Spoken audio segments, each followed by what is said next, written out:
bottom of your screen, there is a globe there.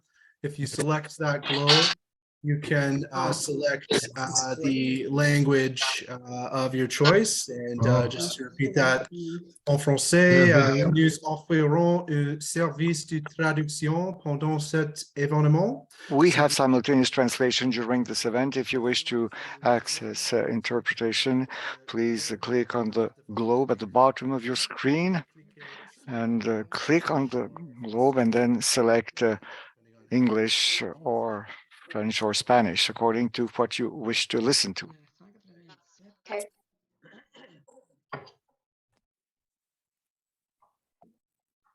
So still hearing quite a bit. So just if folks can mute themselves if they're coming in, just so that we can all hear one another at the appropriate times, that would be great.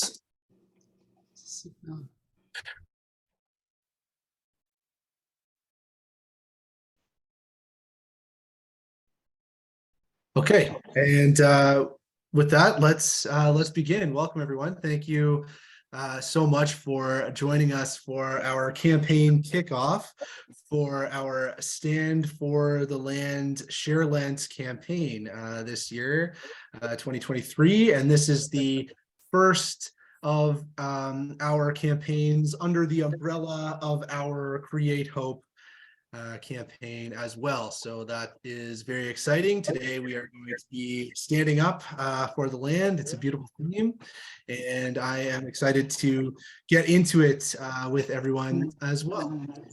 So if we are ready to go, why don't we have the next slide there, Mike? Great. So what we are going to open with is an opening prayer. And so what I'm hoping to find are two volunteers, someone to speak the prayer en français and someone else to speak it in English, and we can kind of go back and forth in the two languages. So are there two people who would be interested in opening us up in prayer? I will. Merci. Mary T. And is there someone else who wants to, if you could just raise your hand? En français, Irène. So Irene for French. And, either Jean-Émilie or Michelle, are you comfortable in English?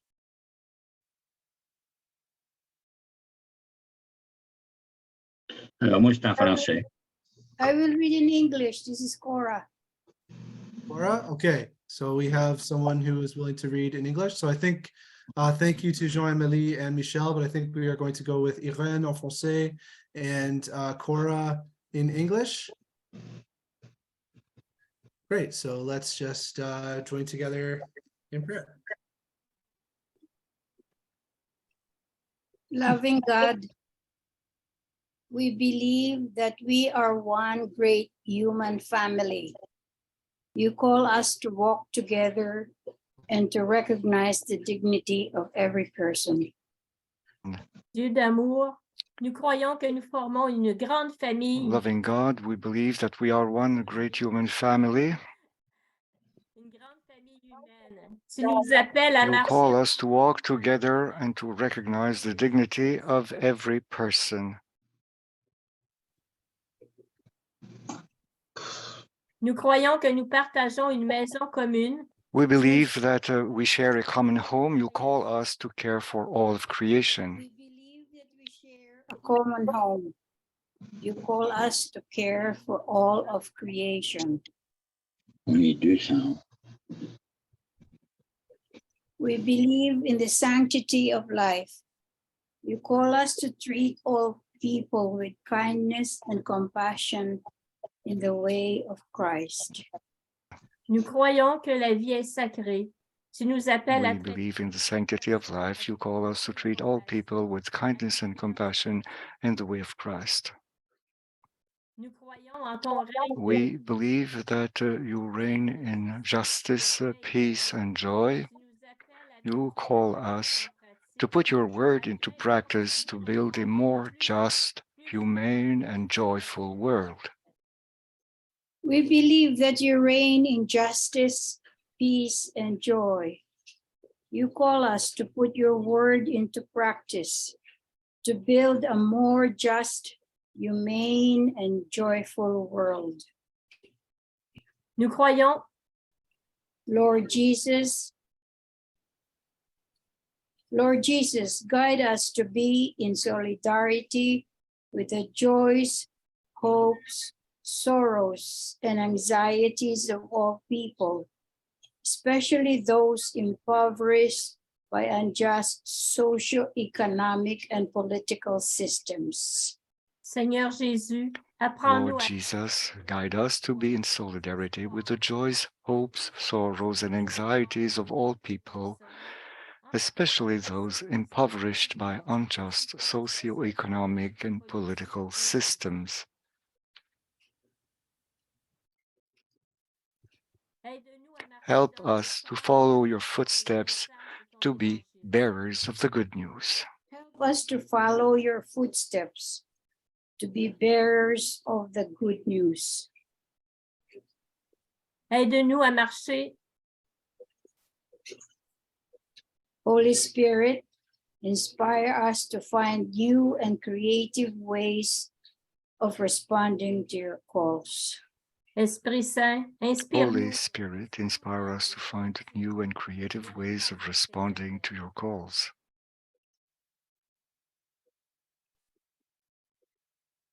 renforce notre engagement Strengthen us in our commitment to create hope in our world. Amen. Strengthen us in our commitment to create hope in our world. Amen. And thank you very much. And so just to mention that prayer is something of a credo that has been composed for development of peace, sort of born of the consultations that we did as part of the orientation assembly process, which ultimately led to the launch of this Create Hope campaign and correspondingly the Stand for the Land campaign. And so that prayer can be found on the prayer cards that can be ordered through Development of Peace as part of our campaign materials. So it's a beautiful prayer, and thank you for our two volunteers for your rendition. That was great. So yeah, beautiful way to start us off. And so before we really get into things, I wanted to just offer a brief land acknowledgement. And so I'm just going to offer a land acknowledgement for where I am situated, but I would welcome you all to write into the chat land acknowledgements from the territory that you are coming from. And so here I am in Gatineau, and I am located on the traditional territory of the Anishinaabe Algonquin people. And they have been the stewards and guardians of the Ottawa River Valley for uncounted thousands of years. And I am profoundly grateful to be here and for their history of stewardship and relationship to this land as a settler and very much a newcomer to this particular area. I still have a lot to learn about what that history involves, and that is a process that I think is really, really important for those of us who are from settler backgrounds. As well, I wanted to acknowledge that the land here is unceded territory. It is not covered by any treaties. So I think that is particularly telling where the capital of our country, Canada, is actually located on unceded territory. It's really quite jarring the way that it demonstrates the kind of disconnection I think that settlers really have to the land and the history, and how far there still is to go in order to build that relationship in a good way. So thank you to everyone who is sharing those acknowledgements. Feel free to continue that as you see fit. But I would also like to move on. So if Mike, we could just get the next slide. I just want to introduce our intrepid and fearless leader, Carl Hétu, and he would like to address the whole group as part of this campaign launch. So I will pass it over to Carl. Thank you, Keegan. I think it's the first time I'm described like that as direct intrepid. Yes. So thank you so much to all of you to be here today on this first Saturday of Lent. We all know that in our calendar, Lent started last Wednesday. Very important. Most would say that this is the most important moment for Catholics to go through this experience of Lent, a moment of prayer, of sharing and fasting. And it is also very important, the significance of having Development in Peace to do its annual awareness and fundraising campaign during this period for the 50th year. So 55 years of doing this. And so it has become a tradition. But not just a tradition, it's also part of who we are as Catholic. We are a Catholic organization based in the gospel. And the gospel is about Jesus that talked about freedom, freedom of speech, freedom of healing the sick, even during the day of the Sabbath, the day of going towards the oppressed, the marginalized, people that are sick, people in need, to basically show our love and our compassion, particularly that love from God. And so we have during Lent this responsibility, all of us here at Development in Peace and beyond Development in Peace, to really show this love that we have for other people through our compassion, through our action. And as you know, the world has changed and is creating ripple. Ripple, what I mean by this is when one person suffers of anger, when families are impacted by earthquake, when there's an oppressive regime that is putting people in jail for no reason other than speaking out on things, it impacts families, it impacts a society, it impacts the world. Just look at what happened a year ago in Ukraine. In Canada, we had 160,000 refugees that came to Canada. We've heard many testimonies in the last few days, but over 4 million went to Poland and other neighboring countries that has transformed society into a welcoming society. And here there is the systemic problematic of our society that we are going through, impacting Canada in a different fashion, but thus impacting us here as well, creating poverty and marginalization in Canada as well, as it is in many of the countries we serve. And so this is why our role for this Lent is very important. We will go towards our brothers and sisters, Catholic in all the parishes and dioceses across this country, to remind them, to help them in their spiritual journey, that there's a mean to do a difference collectively with other people, and it's through development and peace. And through all our partners, over 100 partners all over the world, in all the different continents that are committed to express that compassion, to really change the life of people that have been touched by the ripple effect of misery, oppression, and exclusion that needs to be stopped, since that is going against God's plan, which is to spread love among ourselves. And this is how we are rooted at Development in Peace, in the gospel, in the social teachings of the church. And this is something to remind people that they can be comfortable with Development in Peace to express their faith and their love and their care through making a generous donation. And it's fair to ask to give a donation. There's nothing dirty or taboo about giving money. Money is just a means to build the kingdom of God. Alors, mes chers amis, je vous invite pendant ce carême. So, dear friends, during this Lent period, I invite you to work hard to help our friends in our parishes and help them understand the work that does Development in Peace as Catholics. As we follow the teachings of Jesus, we want to go to the other, and one of the means we have to go to the other, to the oppressed, to the marginalized, the other that needs our affection, our compassion. It's going through development and peace, an organization of the Catholic Church working to express these values in all the societies where we are present. So I wish you a good Lent and a good Share Lent. And of course, this sharing is taking place spiritually. It's happening as we ask for donations in order to be able to make a difference on all the continents where we are present, either to face humanitarian crises, but even more to challenge the political and economic systems that keep people in poverty and that are contrary to the love of God, who wishes everybody to live a full, loving life. So thank you for being there this Saturday, and we will be moving along together. Thank you very much. Okay, thank you very much, Carl.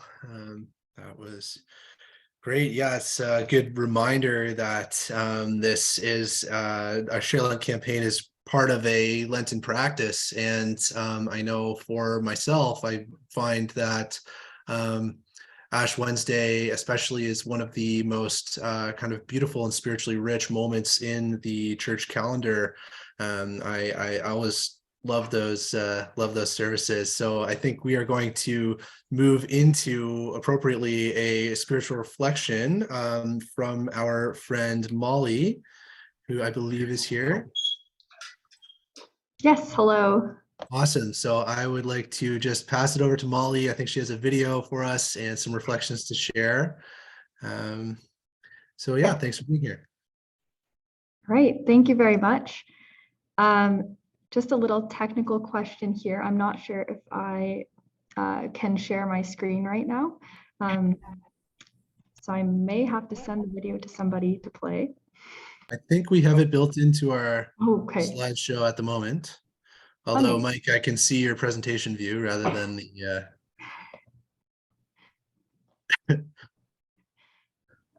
Okay, well, we get that sorted out. I am Molly Fisher. I'm coming from London, Ontario right now. I'm a chaplain in Milton, Southwestern Ontario, and I am the Southwestern Ontario representative on the National Youth Council. So I figure as we begin this year's Share Lent campaign, it's important that we take a moment to pause and reflect on the theme and how it can take root in our lives this Lent, which I think is an excellent transition to today's theme on our solidarity calendar for February 25th. The message is that to create hope, that a world of justice will take root, sow a seed, and watch it sprout. So I figure we can do this together. We're going to walk through a little self-reflection to begin the campaign. If you feel so inclined to share, please type your reflections into the chat, and remember that your experience may just be the seed or the water that someone else needs for their growth. So it's really important that we share together and we share our reflections. The author, Robert Louis Stevenson, said, "Don't judge each day by the harvest you reap, but by the seeds that you plant." There's such imagery in planting seeds, in watching them take root and grow. And that's sort of what the video, I know it's not playing right now, but it's just an image for us to sort of reflect on as we go through this together. Do we want that video to play? Yeah, if you'd like to play it now, I think it's just a nice background sort of image for us as we reflect on what this means in our lives. Thank you. And we don't need the music, yeah. Perfect.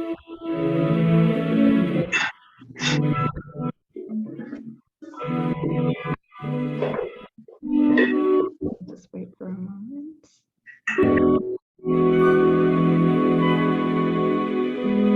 Is it possible to cut the sound out of the video? Sorry, Molly, that's my fault. I specifically told Mike to make sure to share the screen with sound. Oh, no worries. So I'm glad. Sorry about that. It's totally okay.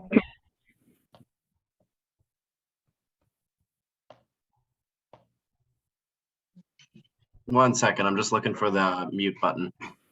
That's okay. These are the joys of Zoom. 2023. There we go. So this seed, this reflection comes from Development and Peace. The second symbol is to plant a seed. So this seed symbolizes hope. Sowing it triggers the miracle of life.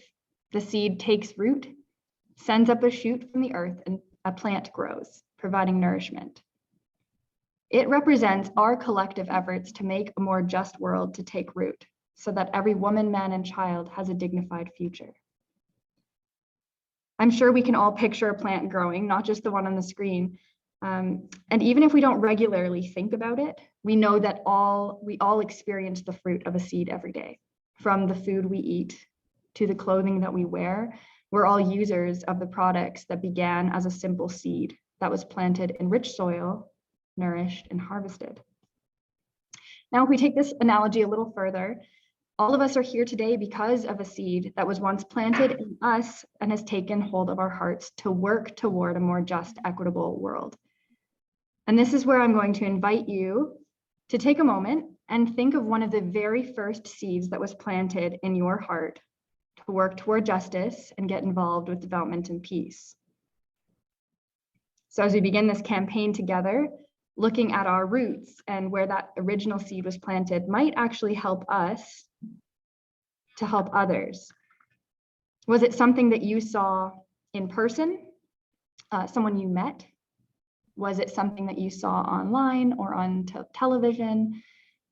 Was it like a conversation that you had or a good deed? Did you hear about it in your parish? Just want you to take a moment and think about that very first seed that was planted for you to work toward justice.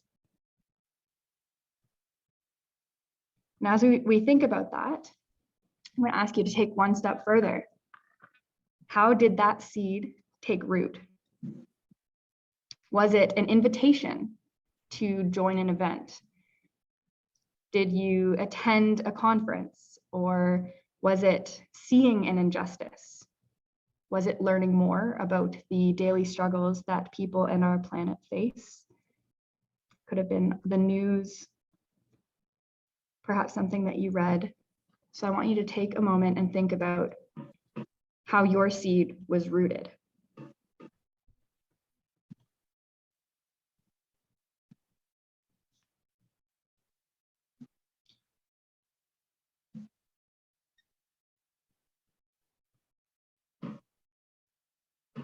Now, I want you to think about where that seed is rooted.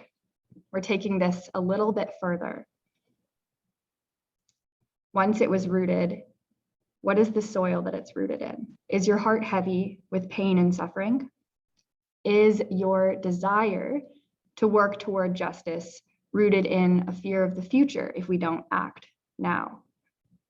Is it rooted in love for your family, friends, or neighbors and our partners? And is it a mixed soil of all of these things?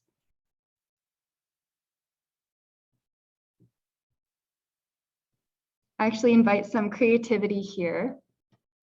When you think about where you are rooted, what would you name your soil? Sort of a mixed soil of, action and a desire to help, a love or a fear. What would you call it?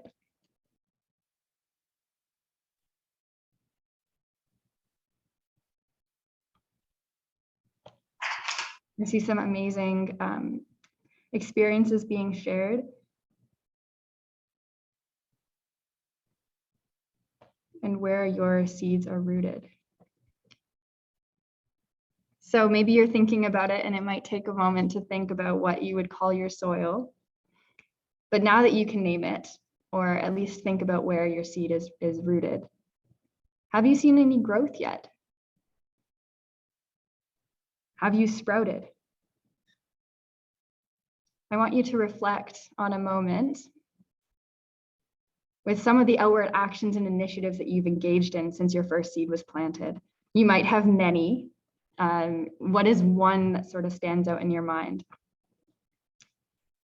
This might be a fun way to share some of the activities that you've participated in, and it might give other people some ideas for this Share Lent campaign, where they can, work with their parishes or their communities.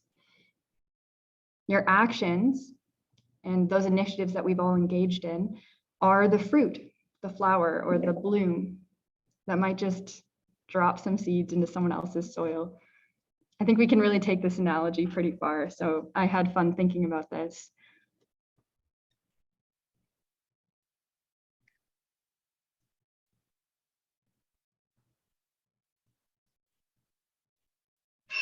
So have you grown? Have you sprouted? Amazing, some solidarity trips.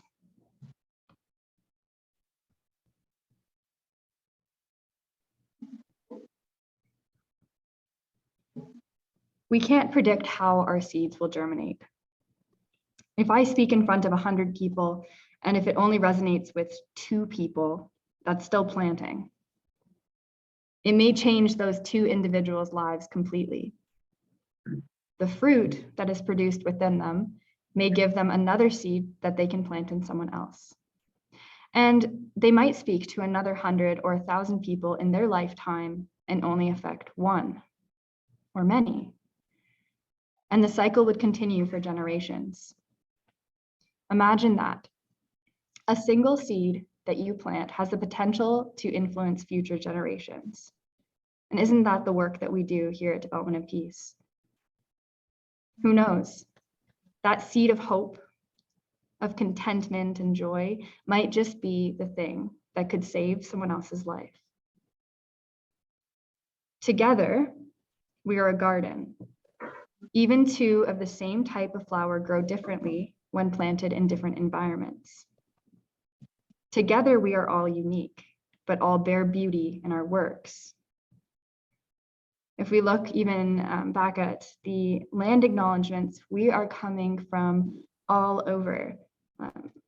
I believe not just Canada. There are some people on the call, perhaps from elsewhere. And we are all planted in something. We're all rooted in something that joins us together. And this creates our garden at Development and Peace. And the goal is to keep spreading those seeds.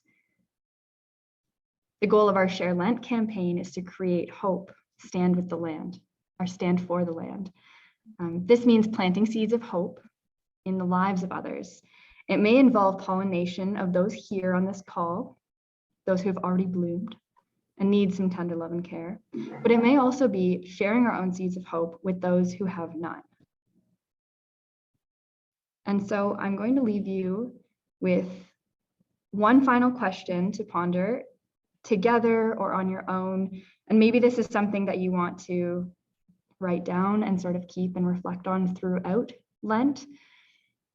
And before this, I just want to remind everyone that, Lent is not just a standalone season. The goal is to take a moment and pause and reflect, sort of like we're doing now, but to do for the 46 days, if you count the Sundays, just reflect on where you need, more God in your life. Where do you need to just take a moment, maybe turn that soil, start fresh.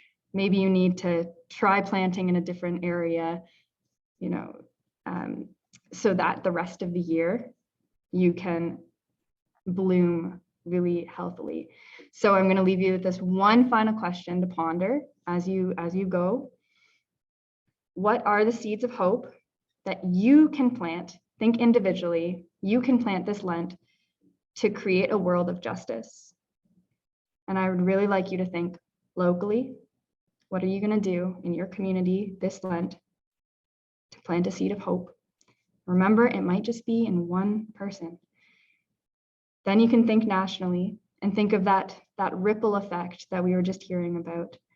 And then you can think nationally, globally. Keep expanding, because that one person that you plant a seed of hope in might just make the difference. So thank you.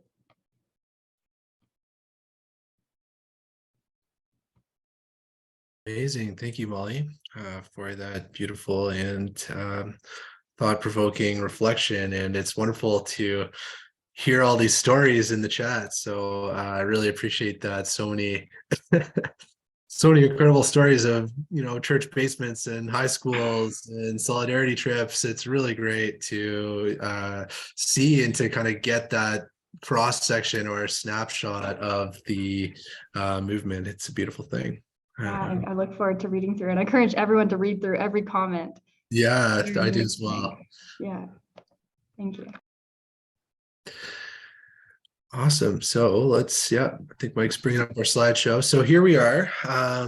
And what a wonderful introduction to our Stand for the Land campaign, which is the first year of the larger Create Hope campaign. And so I hope that that is a distinction that is clear to everyone. And this phrase, Create Hope, became the theme that emerged from our orientation assembly. And of course, those words come from Pope Francis and in his address to the world's popular and social movements, during which he invites popular movements to become artists and poets and creators of hope. And this was a really kind of beautiful and resonant image that we thought, what could be a better guiding light for the next 5 years of our work. And so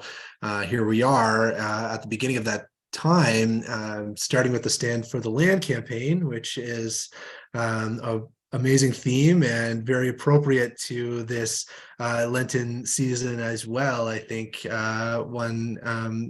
maybe it was Joan O'Connell, I could be mistaken, who pointed out that the connection between the Ash Wednesday blessing, right? From dust you have come, from dust you will return. This connection to the land is fundamental to our Lenten practice. And so in an important sense, it's connected to our campaign as well.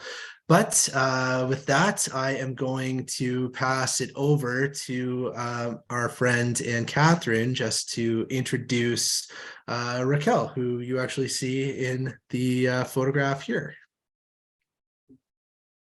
Hi, can you hear me?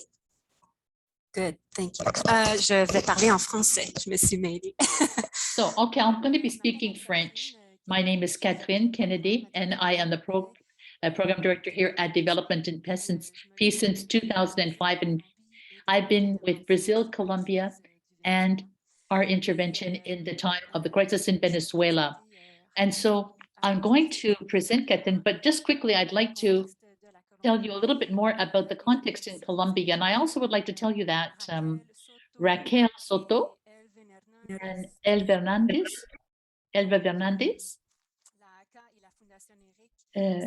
from Fondation Eric have been partners with us for several years, and we're continuing to work with them on a project that we have, Voices Beyond Borders, where we are talking about the life of the territories. Between 2022 is beginning by NTSF, the new Quebec Sans Frontières, Quebec Without Borders, where they take care to intervene in the Francophone countries. ACA is the Association of Campesinos of Antioquia.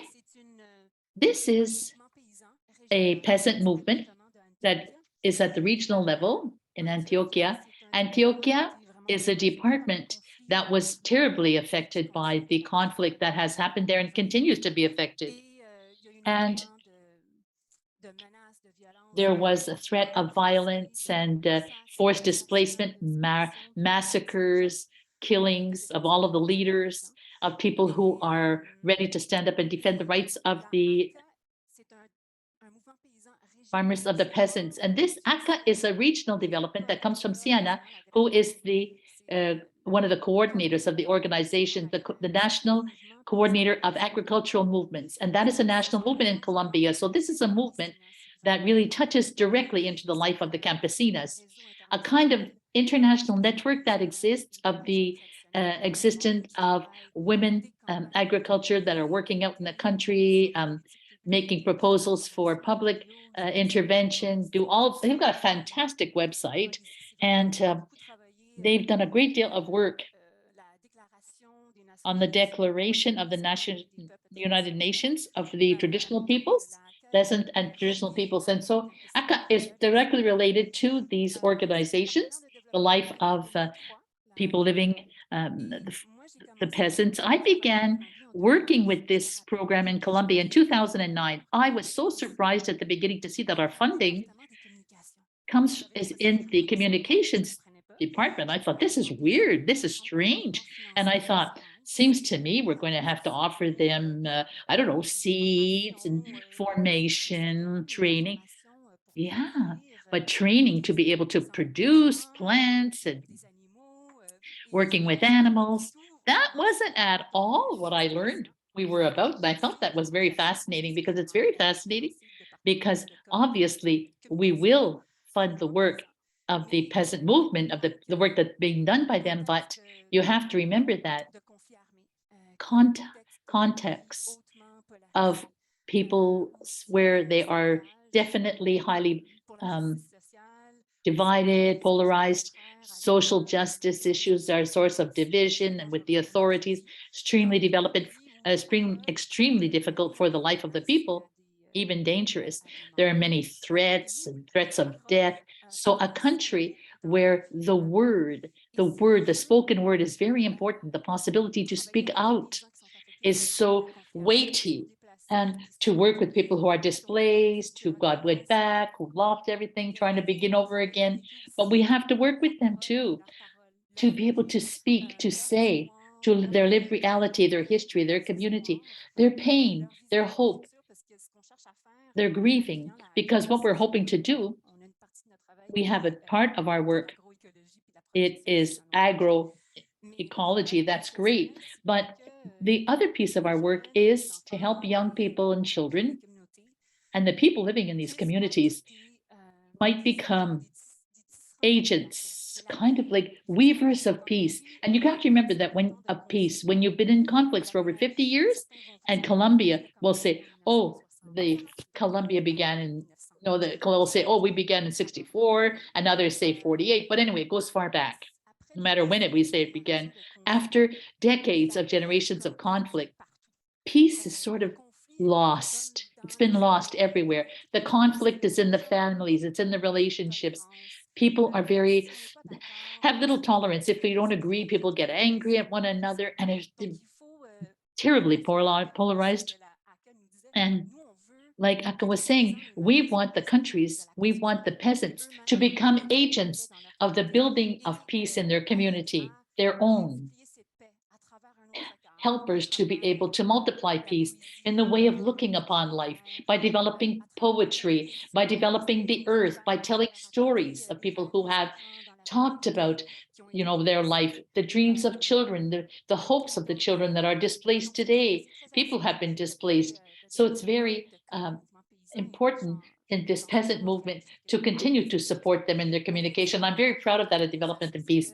And unlike other organizations, we're not always doing the classic stuff, that is to say, providing them with seeds and things like that. But what we want to do is to truly be attentive, to listen, to hear the cries of the people, the needs of the people. And this was also told us in the return of the land and all of the work that is being done over the medium term. I just want to make a short reminder before about the conflicts, because people always want to know a little bit more, and it's always handy to have some figures to show, and that helps us to remember, thinking of over 50 years that the conflict has existed. The classical protagonists are Idilia, paramilitary, and Beta, that is the force, the order-keeping forces. There's been a lot of drug trafficking and a lot of organized crime for gold, for drugs, and also for arms and for sexual slavery, among other things. So 478,000 people died between 85 and 2018. So about 80% of these dead people were civil people. It was civil deaths, people who didn't want to participate in this war. They didn't want to become armed. They didn't want to die. And they are the ones who were killed. And we said over 80% of the deaths were caused by the paramilitary, 12% by the FARC, and about 8% by Beta, the forces of order, they call them. And so for many of these deaths, it was just awful. It's just awful. You know, we think that we won the battle against FARC, and we used to disguise the peasants, and we used to tell them to act, and then we would shoot them and kill them and mock them. And so it's just terrible. And when you think of this, and then they would bring them in to let the soldiers have a holiday and make them be guerrillas and kill their own people. So many people have been displaced internally, and they remain displaced. So if we say that there was a peace accord that was signed in November 2016, it's true, it did happen. There was a peace accord that was signed, and the partners were telling us that during the debate that happened. And since it happened, peace did not come from this. It is not the national protagonists that sign sheets of paper that will bring peace. And the partners were right, because they knew that it would not resolve any of the problems, that all of these people, and then we had the mining industry working hand in hand with the paramilitary and everybody. Everything's interconnected there. And the conflict is so interconnected with a dynamic of exploitation, neocolonialism, and extractionism. So the armed conflict was they said to populate the territory so that we could take all of the resources out of there and send it out of the country. And there was this tremendous ores that are produced, mining products, and that are mined by Canadian companies, by the way. And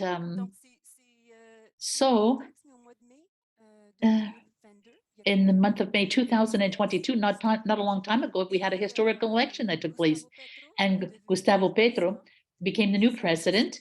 And Isabis is a woman, Afro-Colombian, one of the directors, an ecologist and very concerned about the environment. Francia Marquez is another one. So there's hope that we might change things little by little, very slowly, but it's terribly difficult. When you come with a great deal of goodwill, this is your arm.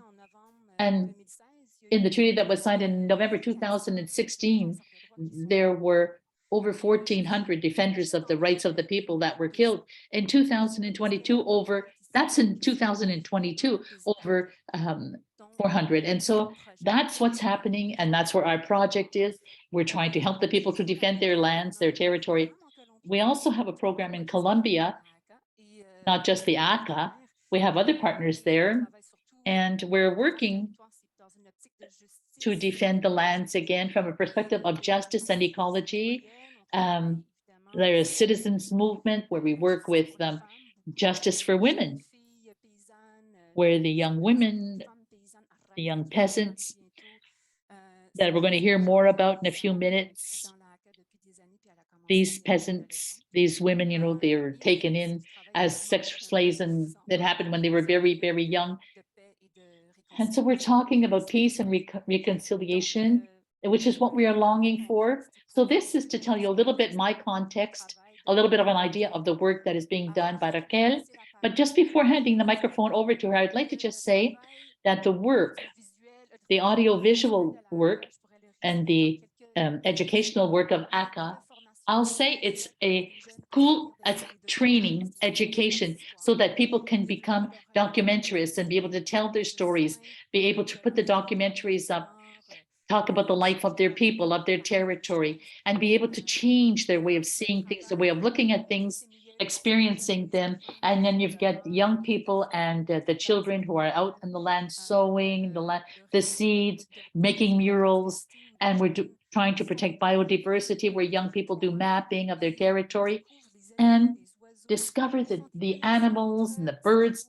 They have collections of all kinds of things where they talk about, they hear and they experience what they have heard from their grandparents with regards to the conflict. And so all of the cultural issues that surround, this idea of the animals and the growing of agriculture, we're like weaving something that is cultural in nature, something that is territorial and biological. You have to know your territory, who's living there, what is living there, so that you can be able to talk about it and protect it. And so that would be, in a nutshell, what I was trying to present to you this afternoon about the ACA. Raquel Soto is the face of the campaign, and she is an ACA. I think she's been there since she's been 18 years old. So she's going to talk about her involvement. Thank you.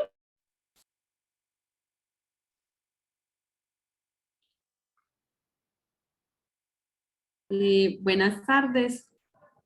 Hola, ¿cómo están? ¿Me escuchan? Bueno, tengo un poquito de nervios. I'm a little bit nervous. My name is Raquel Soto Ramirez, and I am part of the peasant movement for a long time now.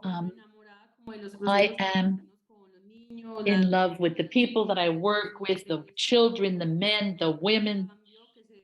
And because of all of the changes that have taken place and all of the possibilities that have been offered them and have happened over the course of the years, sometimes we believe that we're not able to change anything, we don't have the capacity to do it, but it's an opportunity really to be able to discover things that we never thought would have existed by just learning the stories from the people and what the campesinos that have been discriminated against have experienced, have learned, and with the very few possibilities that they have to work in these territories. And so we are working with a process to help people regain their land. And so I could say, I guess, that I'm part of the campesino organization. The ACA came about in 1964. Colombia has been a country that, ravaged by violence, and we are in times of peace, and we always never lost sight of this peace that we long for. But it's not easy. It's a change that requires so much of the people, especially in our society today. It's a step that we have to take that has to be made, like from changing our hearts. In this time of crisis and everything that we have been experiencing, ACA had to be displaced because of the violence, and they had to go to the city. In other times, in the city, we organized an assembly for an election, and in this city, we were able to reach the campesinos, women and men, because of their belonging to ACA. And so we began working on accords and different agreements to allow people to go back to their lands. It's our home, it's our land, it's our story, it's our culture. It's our seeds that have been sown there. And so apart from all of this, we may begin to talk about making projects and giving us the opportunity of working with the people. And since the campesino communities are outside of the city in different places, because of different elements, factors of life, and we had a Congress, we're working on communications. In 2000, I was the first one to become part of the process But we were a productive part, and we did some education. We worked with the women. And one day, one of the women asked to how to use a camera and how to do group facilitation. So people didn't know how to do it. They didn't know how to take a picture, nothing. And so we started doing this type of education. And so in 2008, when ACA was born, let's say, many of the women, the campesinas, were many of us displaced into all of these different little villages all around. And so we entered into this process where we were allowed to dream again of coming home. And so the association began going back to the territories, giving the land back to the people, to the campesinos. And there were other towns, not just ours, not just what we were doing, but others too. And we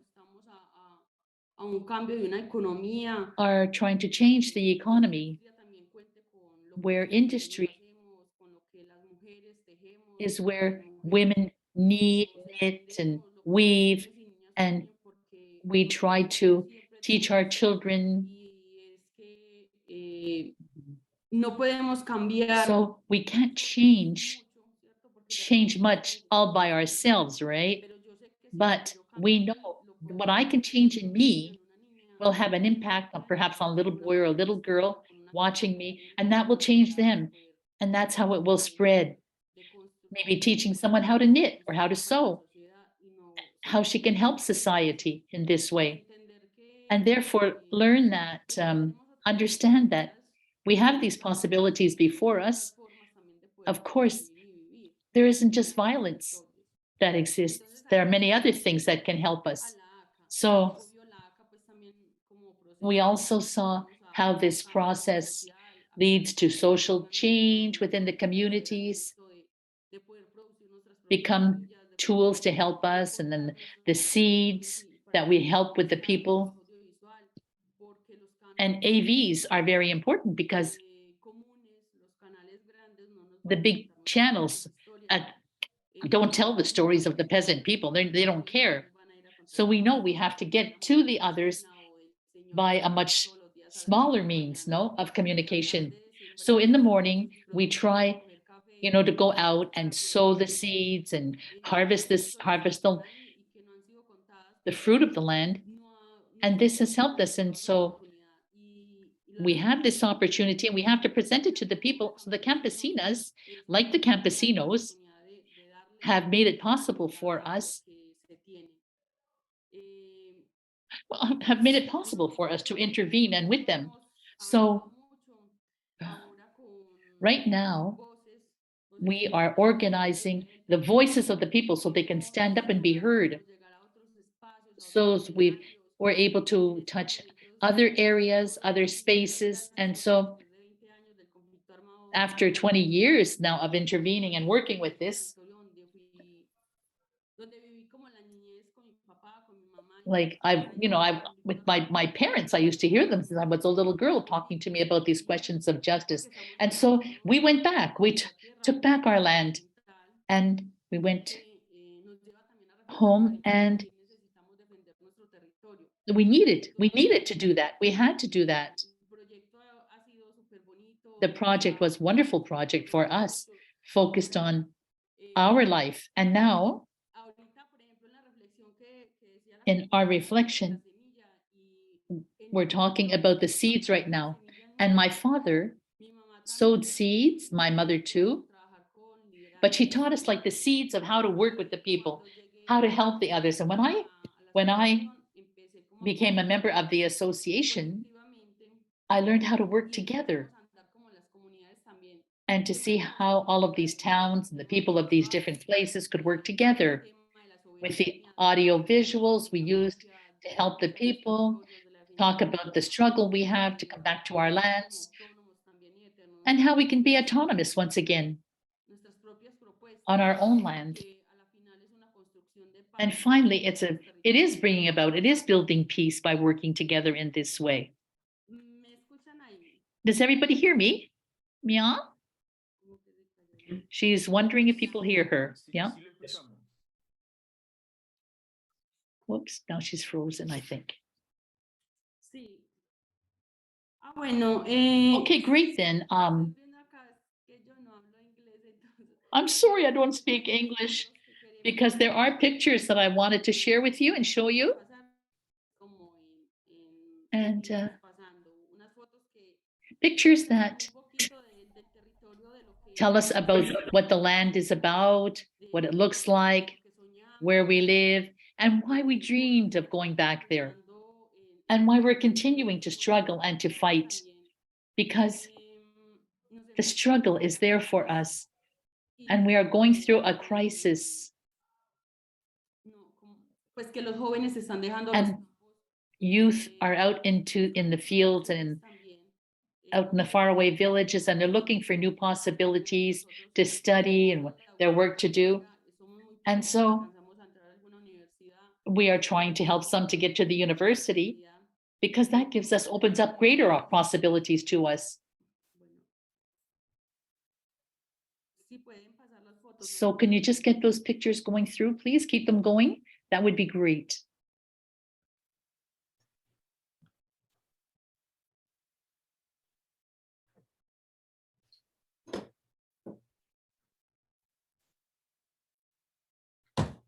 Esas son las fotos. These are the pictures. These are pictures to tell you what the process is all about and how it developed and is developing, what we're doing out in the little communities and the villages, how we are building together, working together. Que seguimos pues como luchándola, ¿cierto? Working with others who have the same goal as we do. We are hoping that the people might be able to continue to go forward, to regain their autonomy, be respectful of the ecology and healthcare, and that women would be able to develop their own economy, because very few of us in the Colombian territories where we live have very little access to this type of process. And it began with a dream of looking at reality of our young people. And so maybe that's why we work together as a family. So I truly feel that I am working together as a family. De la escuela, del área de comunicaciones de la Asociación Campesina de Antioquia, porque hemos crecido con otras oportunidades, nos han rescatado como de otras cotidianidades. Okay, so we are looking, and other women have joined us to work together, where we are becoming more autonomous. So on the world scene,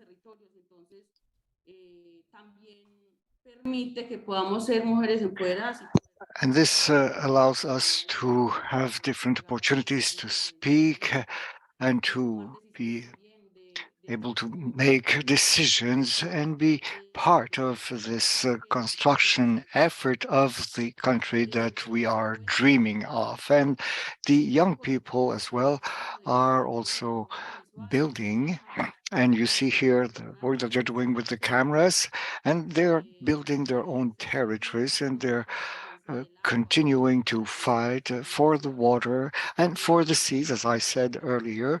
And we are far away from the large cities. It's important for us to be able to communicate. So very often, we need to travel for hours before we go to the cities. And so that's why we are looking for the new options and different ways of life. And I want to tell you also that at this time, for more than 7 years, we've been involved in the process of community meetings and to protect water, because in Colombia, a large part of the country is a territory where several communities have been dislodged and displaced.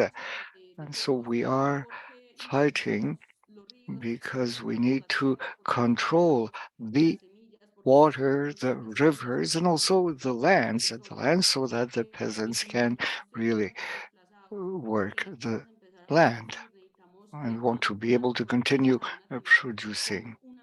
And with the climate change, we need to contribute to the change, because it's an economic change. It's not only a change for health and education, but also a change about the climate, and that has impacted our communities.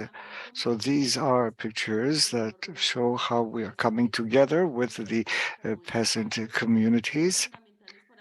And this is very important for the women, for the children, so we can come together. And this gives us an opportunity to dream together, to write also our stories, and how we can also exchange various solutions, and how together we can reach our objectives. And the women are also building, they're developing their own way of creating, of building, of being happy. And this is what has enabled us to meet with one another, to see one another, and it's possible now to work together and to fight the violence together. Thanks to the audiovisual communications, it's easier to come together and to know what each one of us has been doing. So we have also a few pictures about the network of peasants that is working together. So we're peasant communities, and we are connected with another, but we want to be also connected with the forest, with the waters, with the wildlife and the animals. And we're have undertaken research because we want to be able to protect what we have around us, the nature and the wildlife around us. So very often, so there are things that are difficult for us to foresee. But we see here how the communities are getting involved in this whole process of protecting the natural world. So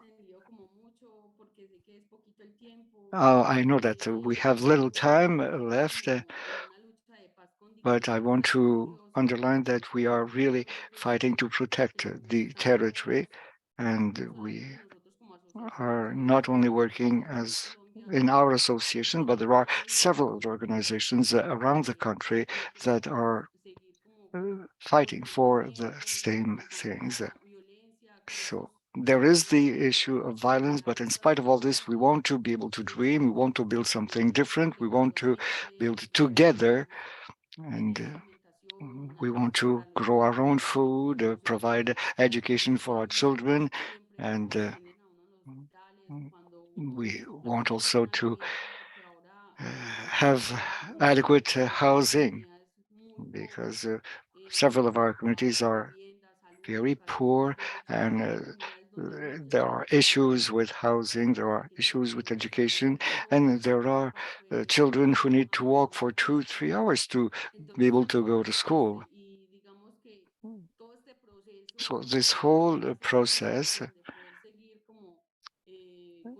helps us to mobilize ourselves to around the territory, has allowed us, it has allowed me to stay in the countryside, to continue to support the communities with love, with joy, and to share what I've been learning.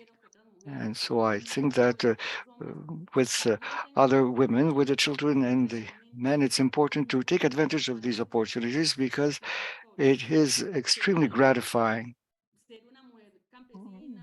being a peasant woman that has been impacted by the armed conflict. It's extremely gratifying to see that I'm able to go over all of that and be able to make decisions, to communicate with the others, to work together with other people, and to build a new country. So therefore, it is like an important step that we need to take. But if you're not supported by other people, you need to be able to train other people so that together you can be building peace and the development we want. So it's a complicated process because, as I said, it's been like 16 years that we've been involved in the whole process. But for the last 3 years, there are people among us who've been there for all this time, but we don't have the pictures of the first groups. But when you're able to compare what we have been doing during all this time, it's spectacular. So I want to tell you something because during the pandemic, of course, everything stopped and the whole process were paralyzed. And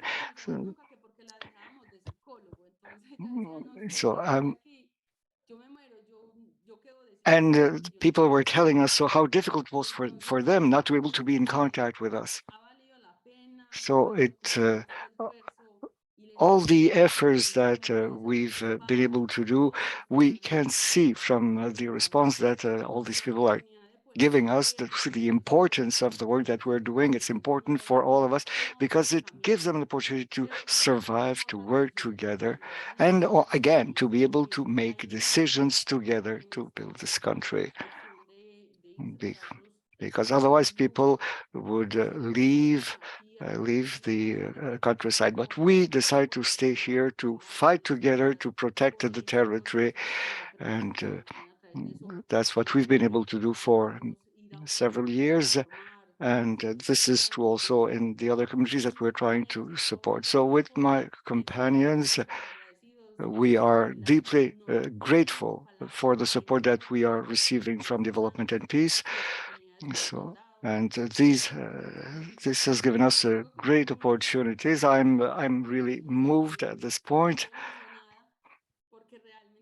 because it's like a wonderful opportunity that you are giving us, and I don't have words to express our gratitude.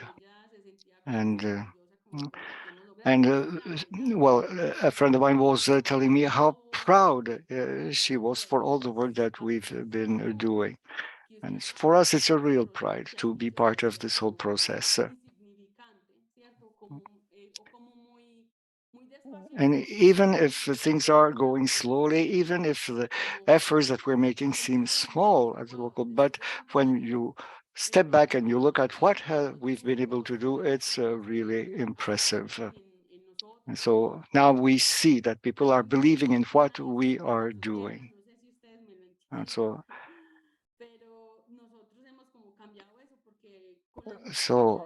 with the various communities that we are together, so we believe in ourselves.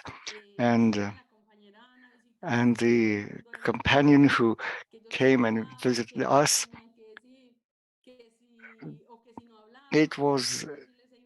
we were seeing clearly that it was important to be able to talk to one another. So someone came and wasn't sure that we'd be able to understand one another.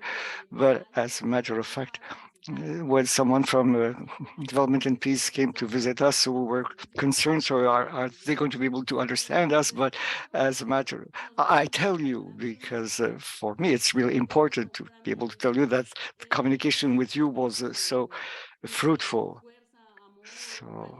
So I want to mention the quality of the love, the support, and the solidarity that you are giving us, and I want to thank you for all of that. And So I'm gonna cry. Okay. Que hasta ahí, o no sé si So I don't know. At this point, I think I will leave it at that.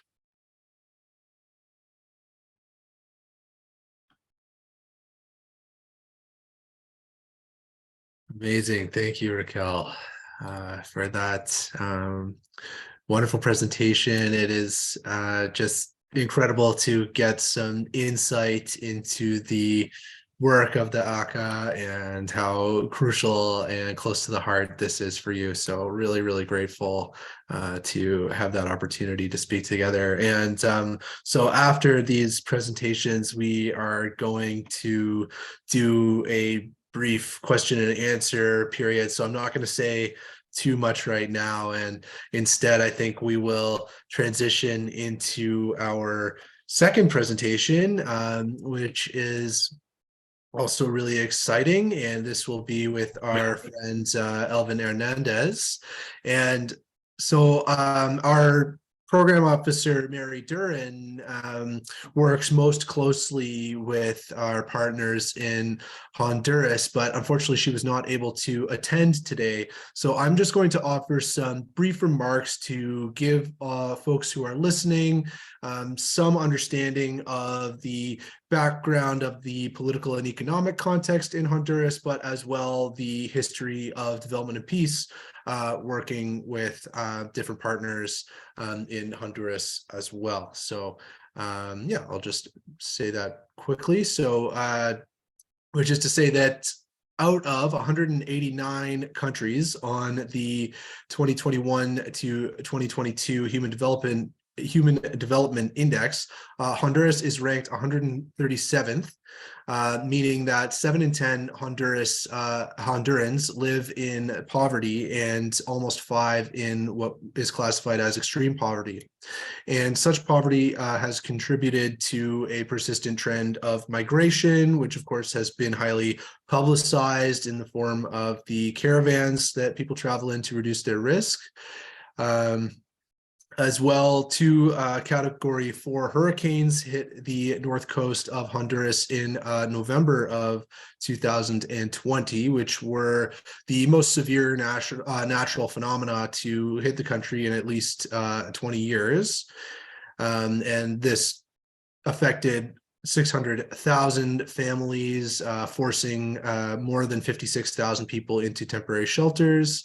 And really the destroyed infrastructure and the flooding compounded the existing economic fallout from the COVID-19 pandemic. And all this kind of just goes to show Honduras's vulnerability to the impacts of climate change. In November of 2021, Honduras elected its first woman president, named Xiomara de Castro.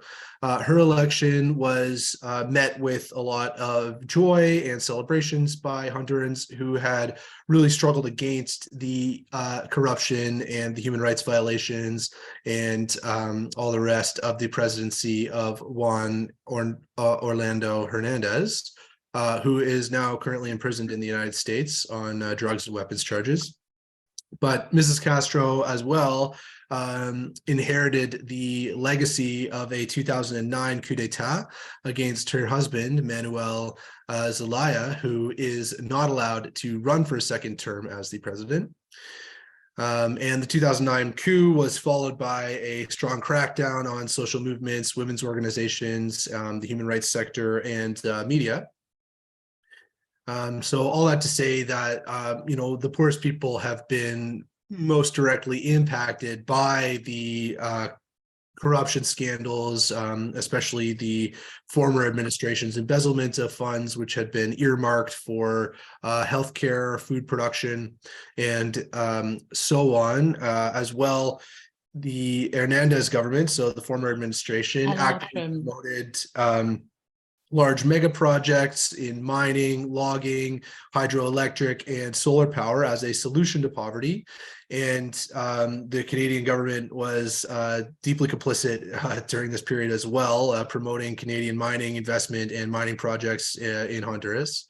In reality, those projects, rather than being a solution to poverty, which both the Canadian and the Honduran governments asserted, they rather left murders and land evictions in their wake, which particularly impacted Indigenous and Garifuna communities. And so people might be familiar with the 2016 assassination of Lenca leader Berta Cáceres, who was working to oppose a large hydroelectric project at that time.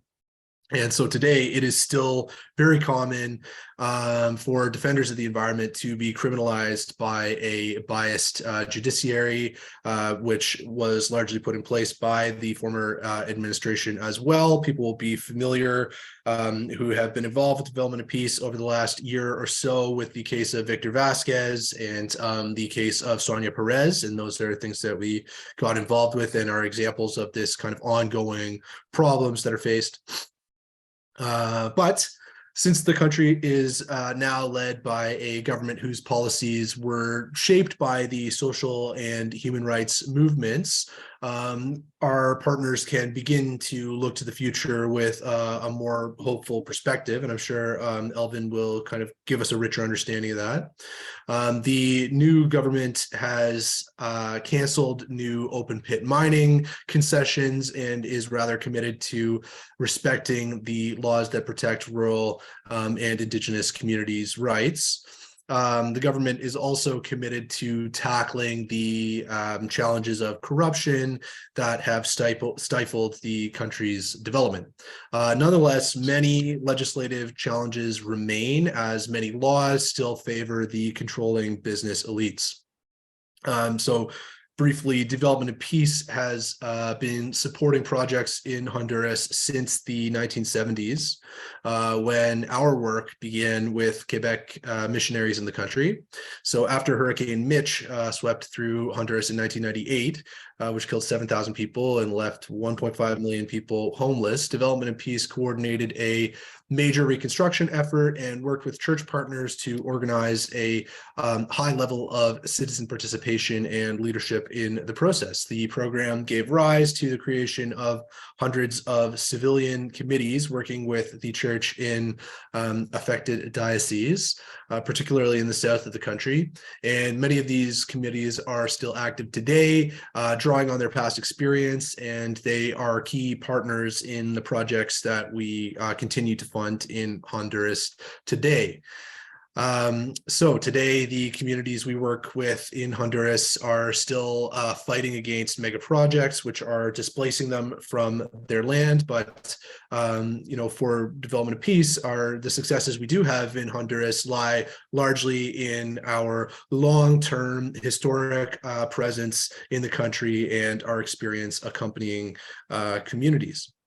And so now we are going to hear from one of these Development of Peace partners, Elvin, and he works with the Fundación ERIC doing investigations into some of the kind of human rights abuses that we've been discussing. And I think this will be a really eye-opening and fascinating presentation. So thank you so much for being here, Elvin. I also heard that we're not going to be able to host you in Gatineau during this campaign due to uncooperative Canadian visa offices and so on. So that's too bad. But in any case, I hope you'll have an opportunity to visit very soon. Thanks for being here. Muchas gracias. Y no sé si oyen tu nombre, Keegan Irich. Keegan Yiddish. Okay, thank you very much, Keegan. Thank you to Development and Peace for the invitation that has been extended me and for having given me this space. It is a small country where I live. If Canada has 9 million square kilometers, we have 1.1. So we have 15,000, square kilometers. So it's a very tiny country, and a country very complex, very complicated because of the political situation we have here. And historically speaking, there is a great deal of the many problems that have to do with the environment. But I'm talking to you about ERIC. We are a reflection group for communications. We're a research center. We work with the Jesuit fathers, and it's a center that has been in existence for the past 44 years, working mainly in the north. And we have extended out lately into other parts of the country. Let's say that because we're a tiny country, our national exposure, a national way of seeing things is important for us. Like ERIC is an organization that has two things in the way of important issues that they deal with. ERIC, yes, it's a team of reflection and communications. So every time I talk about ERIC, it's not the name of a person, ERIC, because a lot of people say, well, who is ERIC, right? But no, it's not that. It's the name of our group. And if Father Melo, who was the director here for the longest time, so the joke is, when we talk about ERIC, we often, refer to him. ERIC has as a main goal or principle is to journey with the different communities, not to organize them, but to be with them, to journey with them at the communal level, to help the women, to help the campesinos, to promote more of those organizations that are more territorial in nature. And we provide them with tools for research, communications, training. And we're looking to see how we accomplish our work. Therefore, being a country that is characterized by this lack of stability or instability, we believe that the main thing is to ask ourselves, how can we help for building up a political culture of our citizens, working with youth, with women, with peasants, and with indigenous peoples. And so we prone values that are the defense of our territory and our land, favoring the participation of the members of the community for their own growth. And this is what we are trying to seek on a daily basis. So what do we do at ERIC? Well, we have, like I said, research, and we try to focus in on the public opinion to see what they're thinking about mines. We do research on the vulnerability of the environment, also on different economic themes, topics. We do a lot of analysis. And if you go on the internet, you'll find out a lot of information about us. And we also have another point that's important, which is that of communication. So together, we have Radio Progreso, right? A radio station that's almost spread out nationally. And from that point, we try to do a lot of campaigning to raise the consciousness and awareness of the people, talk to them about their human rights, about the defense of their rights, about the life of the community, and talk about the people that are out there defending their rights. A third thing that we are trying to do has to do with organization and training or formation. So we have a school for the kind of like political training of the people, talking about the rights of the people, of what is a democracy, gender equality, and other political topics, the psychosocial dimension of our lives. So it's like forming new leaders for the different organization and the different places where we are.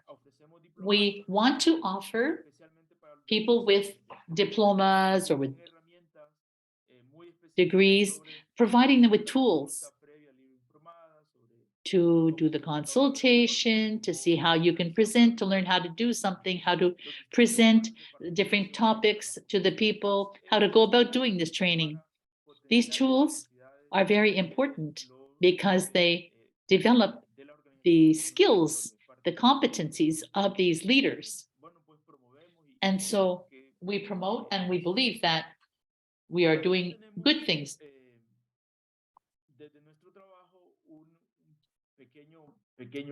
We also believe that there's a small group of lawyers that work with us. They work with the victims. In this country, we have suffered terribly, very similar to Colombia, I think. The forced displacement, killings, murders, land takeovers. So we have been working with the victims, and in some cases, working with them, we have the inter-American system at work, because justice here, especially in this last decade, has been undone by so many people that are just looking out for themselves. The former president is now in jail in the United States. So within ERIC, for me, what do? I do a little bit of everything. It's been a source of great enrichment for me. I come from a peasant family, and I had the opportunity to leave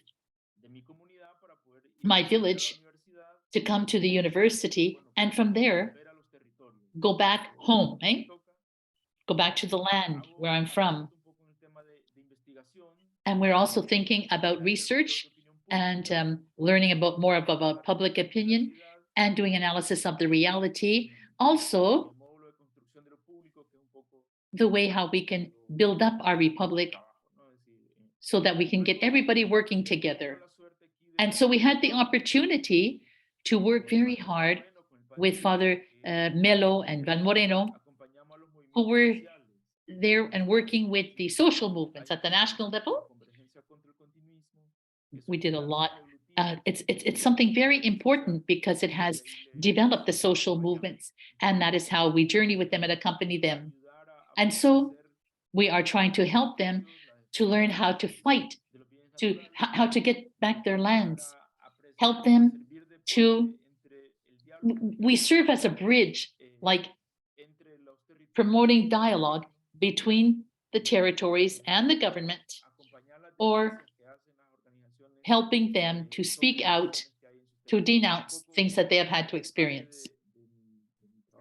That's part of the work that I'm doing. And I'm involved also in communication. So we have the radio programs. There's also, we are calling it Free America. That's like a daily program. It's to present some reflections and to support the struggle and the fight for the land. And we're also providing some fine arts and some poetry to celebrate also with the community. It's not only about resistance and fight. We also want to promote life and music and fine arts in the land and the countryside as well. So, and that's what I'm contributing.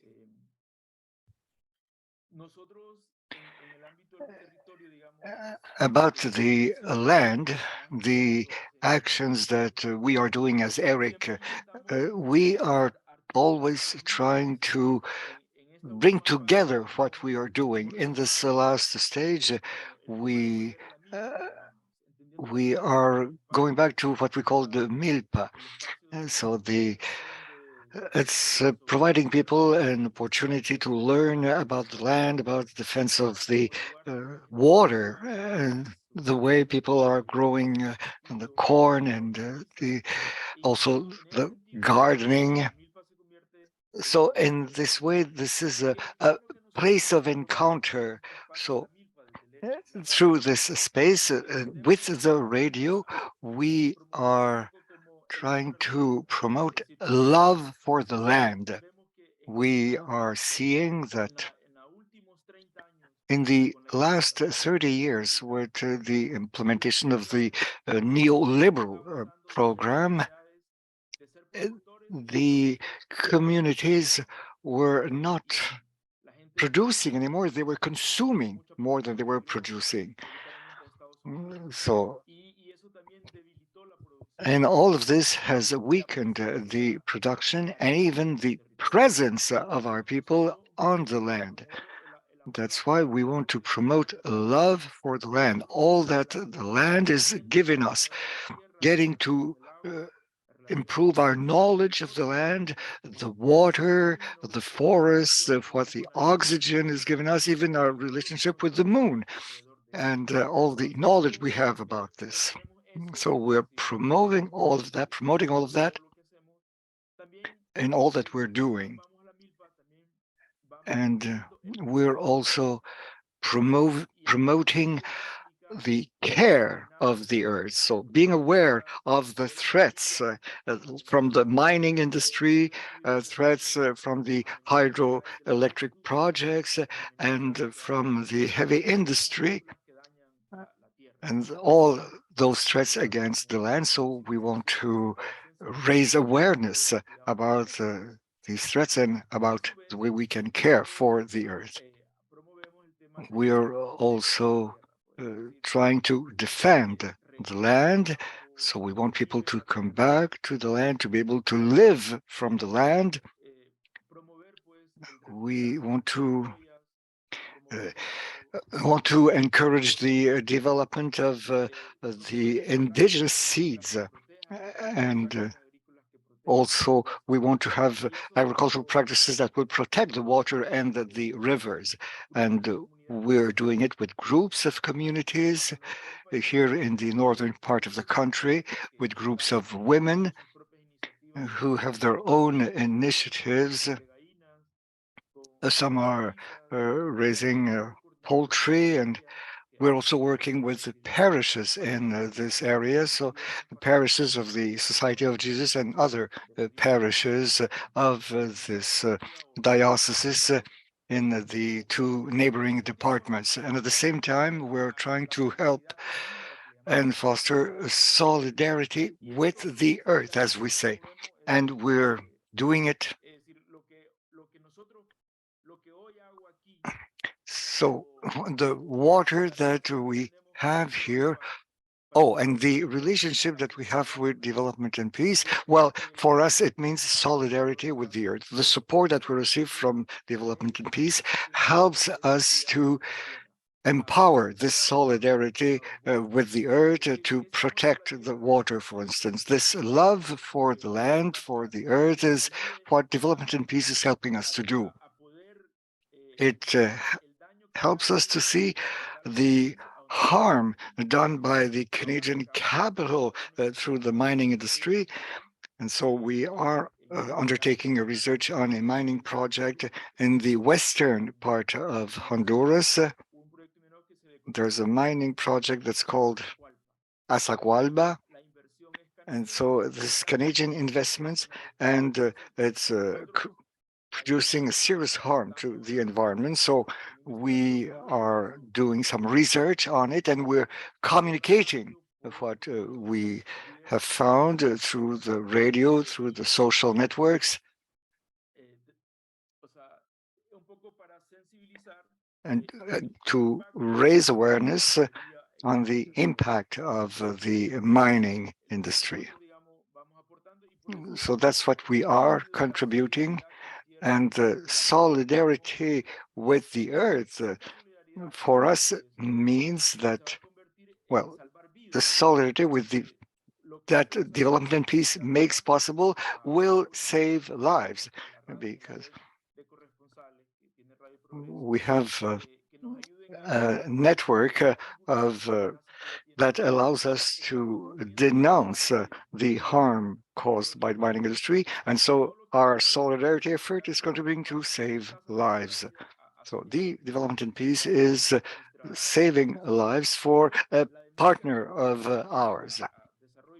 And the solidarity of development and peace also helps the peasants in another location where the river is threatened by an iron project. All of this is love for the land. So that's the way we understand it. And this is the contribution that we can bring in terms of organization, in terms of training, and in terms of solidarity with the earth. So I think that I've probably spoken a little bit too long. So I will stop here. And if there are any questions, I'll be happy to answer. So thank you. Thank you very much for this opportunity, for your invitation as well.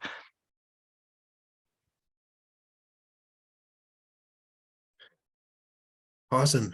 Yeah, thanks so much, Elvin. That is just really helpful to get some of that context, understand better what the work of Eric looks like. Yeah, really wonderful to hear from you. And as you mentioned, we are going to be moving into a question period. So if folks have thoughts, questions that they would like to share with our guests or have answered by our guests, I'm going to invite you to bring those questions forward. I'm going to call on my friend Luke to help me facilitate this portion. I think what we want to do, if I'm not mistaken, is to just ask you to put your questions in the chat, or do we want to have people unmute to ask the questions? Luke, what do you think? I think just given the time, maybe if we could have people raise their hand, use the raise hand feature if they have a question, and we'll privilege those questions and people can unmute to ask their question. And but if people are having trouble doing that, you can also put some questions in the chat if you're having difficulty with the raise hand feature. And I see Armella, we have our first question from Armella, so go ahead, Armella. Boy, I'm lucky here. I've got the draw. Just to say that, so Tasha Tupen, she's our national council member, one of the national council members for the West here.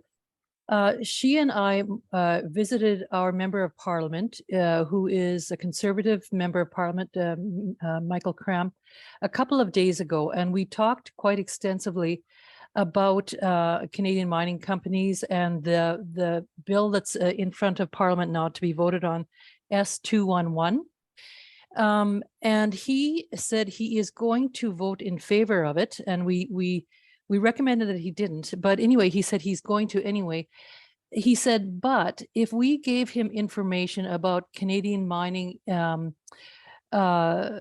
illegalities, you know, such as environmental degradation or human rights abuses, he would, this is, I think, he said he would speak in parliament saying that I'm in favor of this, but we could go farther with our legislation.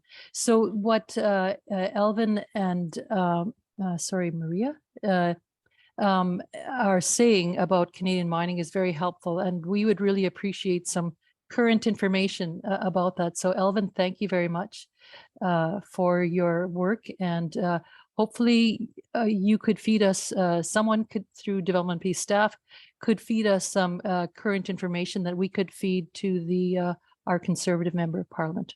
Thank you.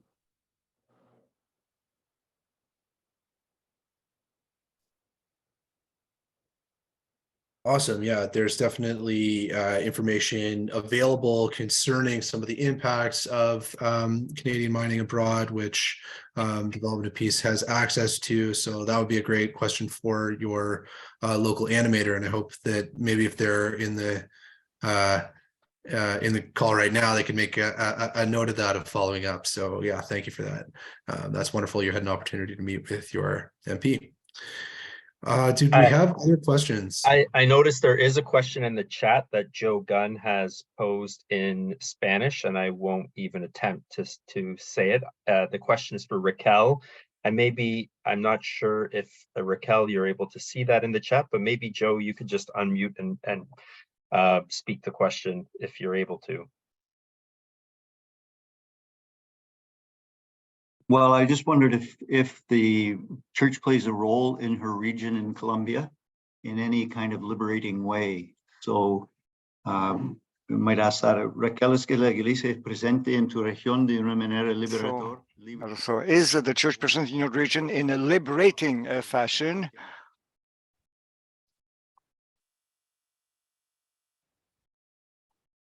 So the question is for Raquel. At this point in time, we've been working with a few churches where the priests have been accompanying us, and the communities are 100% Catholic and believers, and yes, the church has been accompanying us at certain moments, and they've been supporting us about climate change, and we've been having meetings with mayors,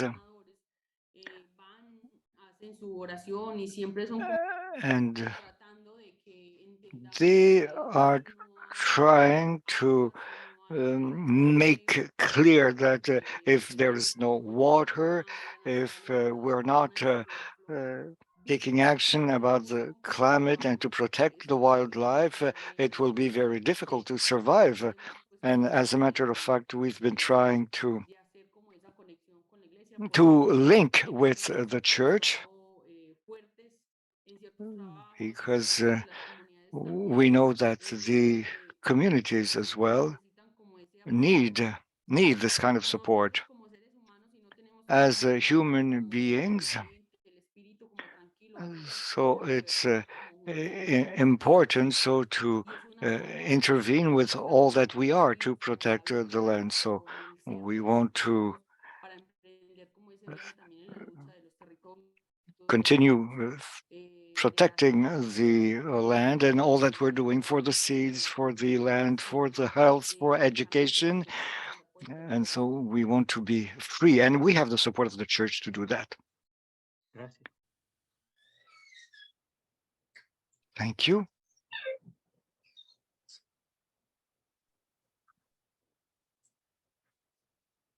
Okay, is that another question in the chat there directed at Elvin? Can you see that, Elvin, in Espanol?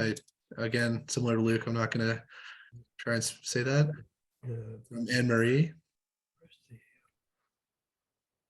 ¿Puedo leer mi pregunta? I can read my question. So, Elvin, thank you very much for your rich presentation.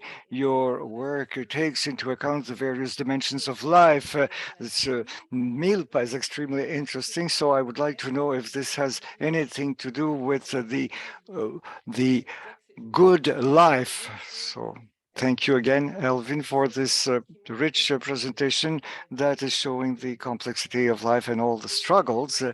And the notion of milpa seems extremely interesting. I'd like to know if there is a specific link with what we call the buen vivir. So Gracias por la pregunta. Well, thank you for that question. What is behind what let's see, what we're searching for is to live well, right? This well-being that we're seeking. Therefore, on the one hand, we all coincide with Raquel in the sense that people want to live a life, but of dignity. But we also have healthy water, healthy rivers and mountains that provide us with what we need. And we have to ensure life around us and enter into relationship with us. That's what we're trying to do in reality.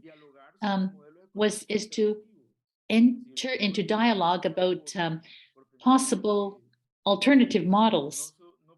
We cannot go on living this life of consumerism all by ourselves all the time like that. It just can't go on. We have to be able to purchase in a responsible manner to see what type of production we are doing and going about. So we call it now productivism. You know, it's just to produce. So it's how much of it is wasted? How much is thrown out? How much waste of food? And people are hungry, not because there's not enough food, but it's because we waste it and because we don't use it properly. And so the same search, the same desire, how we can think like at this pace of life is unbelievable. We cannot go on like that. It's something that cannot go on. We have to rethink things and Es decir, si nosotros siempre ponemos el ejemplo. Like we just have an example. For example, if the planet or if Central America El mismo ritmo de vida que lleva adopted the same lifestyle in the north, like for the consumerism of water and of other things, we'd be dead. This is something we have to sit down and rethink. What we want is to make people aware, to sensitize the people to this. And if this awareness doesn't remain up in the air, but it is, we want there to be concrete examples and concrete experiences. And there are different ways of living, there are different ways of producing, there are different ways of doing things. And so Milpa has a lot to do with that. In the campesino, the world of the campesino, we use this expression, the place where we sow.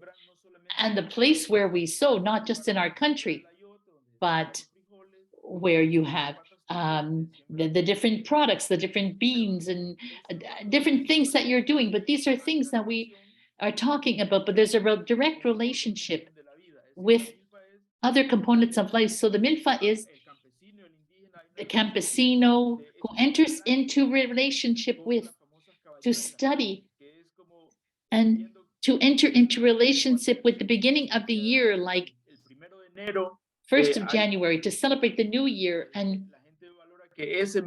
people believe that Es decir, hay una conexión. There is a connection between the milpa and and what period of the year we should be sowing and we should be reaping, you know, and doing the harvest. And so there's a study as los tiempos del sol, la luna. How we follow the moon and the sun to show us what is the time to do this and what is the time to do that. And this helps in the life of the communities and in the life of the campesinos. Okay, thank you very much, says the person who asked the question.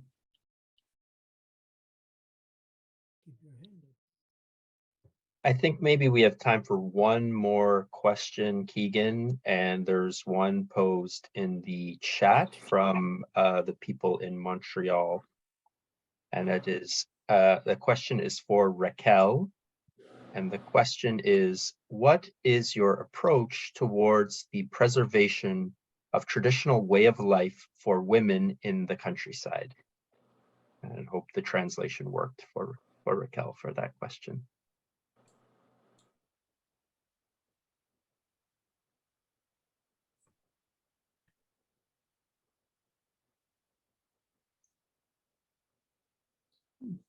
Bueno, nosotros Well, as working with women, we ourselves go to train. We get our own training, are educated in order to initiate ourselves to this whole political area and to become part of it. We go to the communities to work with the women, and we need women to have programs to be able to create things with joy and love, and using their hearts as of women and of mothers and wives, that we can be women leaders in the different territories and protectors of life, like taking care of the seeds, for example, seeing to the protection of water, helping the people to participate, and helping the children to learn and to become involved in all of these procedures or these processes. And all of this is in keeping with this word, to be able to live in peace and in serenity, not be afraid, and that women would be able to take decisions in the various local areas or nationals and international levels.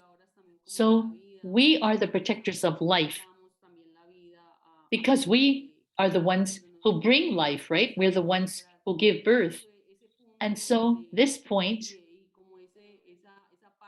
like this part, is absolutely fundamental for us in our work. And also we help them to be able to take their voice and to make it heard and to participate.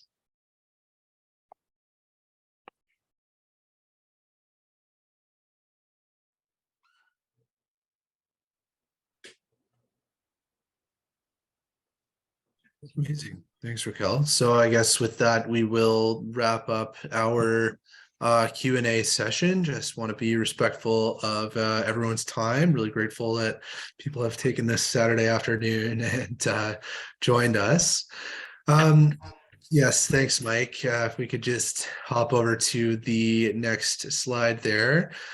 So yes, I would encourage everyone to visit our campaign website, and you can see the URL for both the English and French there. And you can find tons of amazing resources to connect in with our Stand for the Land campaign, ways to implement the campaign in your parish or your community, try and bring other people on board to support the incredible work that is being done by Elvin and Raquel and the organizations that they work with. And you know, it's a really beautiful opportunity. So I would really warmly invite everyone to get involved at that level. And you can find, I mean, there's a wealth of resources, and I don't have a list, but, you know, there are videos, there are short talks you can give at your parish, there are posters and other kinds of tools to get involved. So yeah, just invite everyone to check that out. Okay, I think we have, if I'm not mistaken, some words from our good friend Brenda, who is the president of our National Council. And so, yeah, pass it over to you, Brenda, to take us home here. Thank you very much.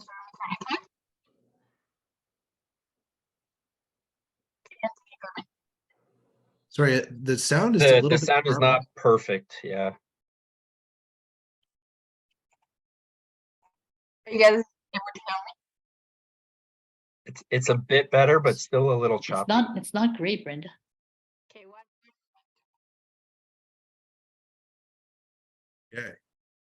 Well, good moment. Stretch your arms, you know. You're standing for the land. Maybe if you need to stand up. Hi, John. It's Peter calling.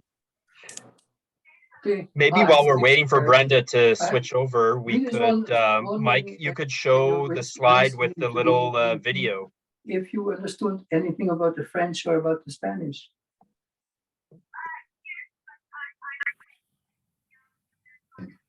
Yeah.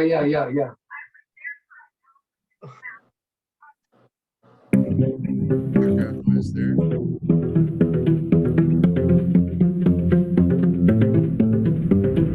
Porté par ses valeurs et guidé par l'enseignement social de l'Église, So bound by all of these teachings of the church, Development in Peace wants to walk with the people, with the impoverished of the world, by promoting social justice, the economy, and the environment. Depuis plus de 55 ans, nous travaillons en partenariat avec des We have been organisations working in partnership. Well, there's a voiceover something happening there. Anyway, we have 11,000 members that are mobilized for change. Nous sommes présents dans 40 pays, en Afrique, en Amérique We work in latine, 40 en countries in Latin America, in Asia, in Africa, in the Middle East. soutenons des projets qui We s'attaquent work aux on causes climate profondes and justice and equality, et appuyons les communautés locales Justice dans for la women. prise de leur propre développement. promoting peace and Solidarité est possible grâce à votre générosité. freedom. And this is thanks to your solidarity and your generosity. Soyons solidaires pour la terre. We are in Merci. solidarity for the earth. Whoops, big problem there with the sound. Okay. Okay, wonderful.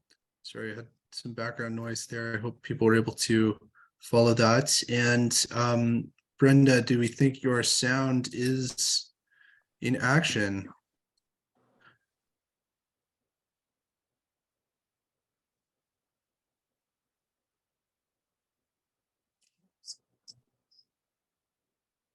Not sure. Okay, we do have another exciting video that we could watch while we I would suggest I would suggest we maybe not try. The interpretation and the sound doesn't work too well, so we'll just watch the video in the language of the video, and we'll put a link to the English version in the chat. Okay.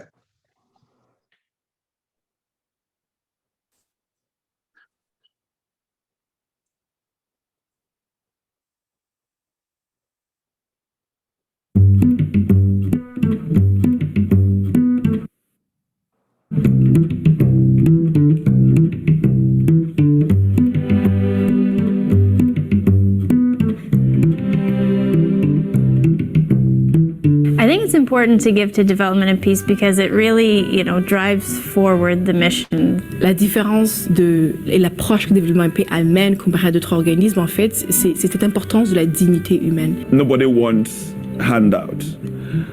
Everybody wants to live in dignity.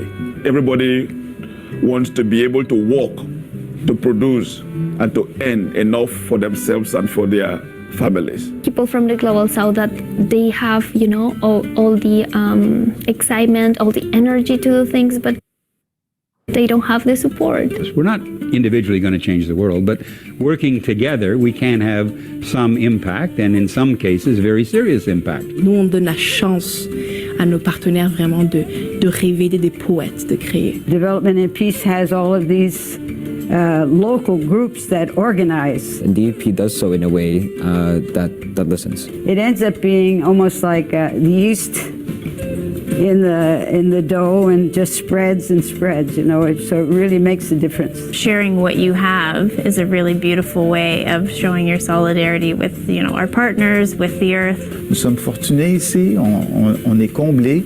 Je pense que de pouvoir partager aussi, c'est de donner, nourrir l'espoir aussi auprès d'autres hommes et femmes des pays du Sud. And that we not only give, but to give and act and to demonstrate in our own actions that we are committed to a different system, to a different way, to a different world. Thank you.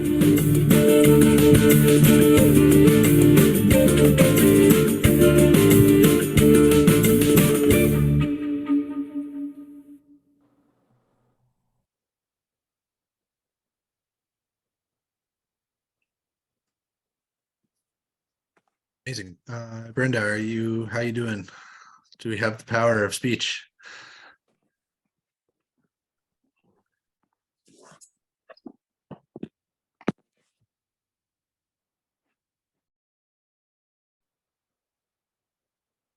Not sure. Hi, Keegan. Hello, there you are. Okay, my apologies. I had to switch laptops. Mine was not working properly. I hope the sound is better now. Yes. Okay, perfect. I was so excited. I apologize for those delay with technology, but I wanted to transmit my warm welcome and thank you to Raquel and Elvin. I was really passionate to hear your voice, to be able to listen. When Molly started her reflection, talked about planting the seeds, and I can acknowledge today, both of you as our partner, you have planted seeds in our heart and also in our actions, what we're going to do in the next coming up weeks and days. So thank you very much. I don't know if everybody can react with me and then maybe share that thumbs up and that heart to show the love that we have for partners being here today with us. So encouraging everyone to share those loves. So thank you very much, Elvin and Raquel, for that. At this moment, I will be switching to French, that way you can listen to me in French.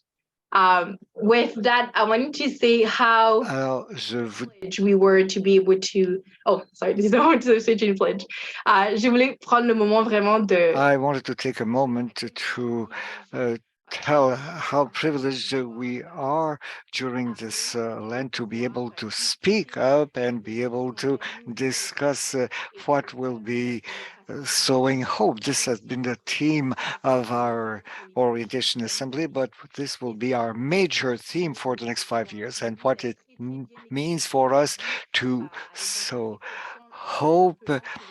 It was explained at the beginning, so it goes beyond our spiritual evolution. It's also about the change of our communities as they are now.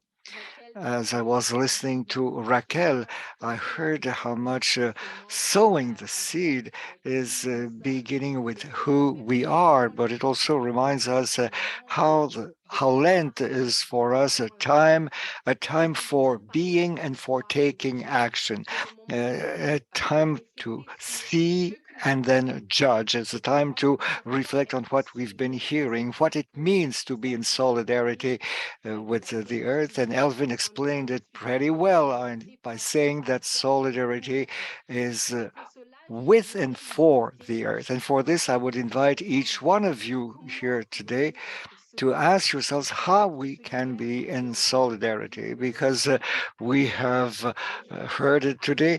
We want to take action. Armella, in her question, gave the example of meeting with your MP, but you can also take action by giving generously. The Share Lent is coming for us. The 5th Sunday of Lent, so March the 26th will be an opportunity for us to give generously, because we've heard today that generous donation with Development and Peace could be a monthly donation, or if you give on the 5th Sunday of Lent. This donation allows our partners to be poets. And that's what Pope Francis asked us, being poets, being creative, to open a new space to the Holy Spirit so that we can think alternative economic models. It's very important, and both Raquel and Elvin explained to us the importance of creativeness in the way that our projects are being implemented, and how I think that's what is important. The opportunity we have at DNP is the opportunity to give them a space for creativity. So I encourage each one of you to encourage your parishes, your university groups, your diocesan councils to really take this Lent as an opportunity to take action by going even outside of the church. It's more important than ever, because creating history begins with a generous donation, so that this liberty to create allows us to develop alternative socioeconomic models that promote solidarity. So that's what I mean by stand for the land and being in solidarity with the earth. So back to you, Keegan. Thank you. Thank you, Brenda. And yeah, so that is bringing us to the conclusion of our presentation. And so I would just want to offer a heartfelt thank you to our guests, to Raquel and Elvin, especially for being here, for the work that you do, for being willing to share your perspectives with us. This has been such an eye-opening presentation, and it's just such a blessing to have you with us today. So I think this has been a really wonderful launch of the Share Lent campaign, and so thank you to everyone who has been willing to spend their Saturday afternoon with us here, and I look forward to working with you all to mobilize the Share Lent campaign going forward. Thanks for being here. And I guess for folks who that video didn't really work or the sound was messed up, check it out on our website. I know as well some of us are trapped within the world of being an Anglophone and may not have been able to understand the French. So we have English versions of the videos up on our website as well. So do go check that out. But yeah, I think that's all that I have to say. And thanks, everyone. Thanks, everybody. Goodbye.